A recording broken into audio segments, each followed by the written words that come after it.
News coming in from Bihar. We are informed that a father of a former Bihar minister has been murdered in his residence. Ex-Bihar Mantri Mukesh Sahani's father has been killed. Jitan Sahani's body was found mutilated in his house. Very disturbing details that are coming in. This is in Darbhanga. VIP party chief and Bihar government's former minister Mukesh Sahani's father, Jitan Sahani, was found murdered and even more worse, mutilated body at his own residence. So this means at his own house, someone has managed to have an entry and not only kill him but also mutilate the mortal remains. We are not yet aware about what precisely is the reason or the cause behind it. This was Ajala Panchayat of Supol Bazaar area in Darbhanga. Police have left for the spot. Senior officers are heading for the house, and because one, it is father of a former Bihar minister. What is the case? Aditya Vaibhav is joining me. Aditya, tell us a bit more about Mukesh Sahani and what exactly happened. What are the details that you're getting in this case? Well, exactly. As far as the details transpiring from Darbhanga is concerned, of course, the ghastly murder of former Bihar minister Mukesh Sahani's father, Jitan Sahani, has been reported. And notable is the fact that not just the fact that the ex-CM's father has been killed, but the body stands horrifically mutilated.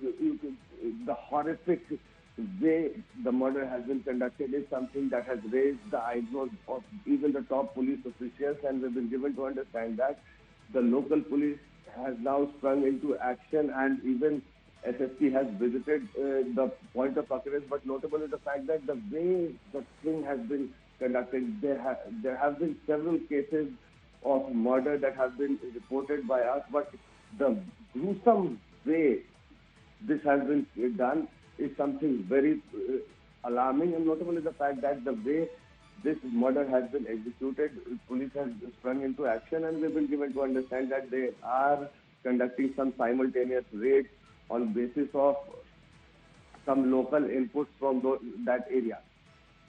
All right, so Vaibhav will be tracking the latest. These are the visuals, we are told, of the house that is coming in, where the murder and mutilation also has taken place. Now, what sort of an issue, what happened in this case? And Aditya, just a quick question here. Any details if he was alone, if there were other family members here, and where was the minister, former minister? Well, exactly. As far as the exact details are concerned, I mean, the details are yet to transpire, but the former minister was actually not present at the residence when the entire incident took place. And notable is the fact that the way the thing has been executed, the way this murder has been executed, poses a question mark on the law and order and the state of law enforcement in the state of Bihar. Because if at all a former minister's father gets murder in a gruesome way like this, there will be a major question on what fate will actually await the commoners. Keep tracking the latest on that. It's, remember, one, as much about law and order, plus it's about a former minister of Bihar government whose father has been murdered and mutilated in his own house, not even outside of the road. Clearly raises a lot of questions. But what happened? What are the details in this case? We'll try and get you more.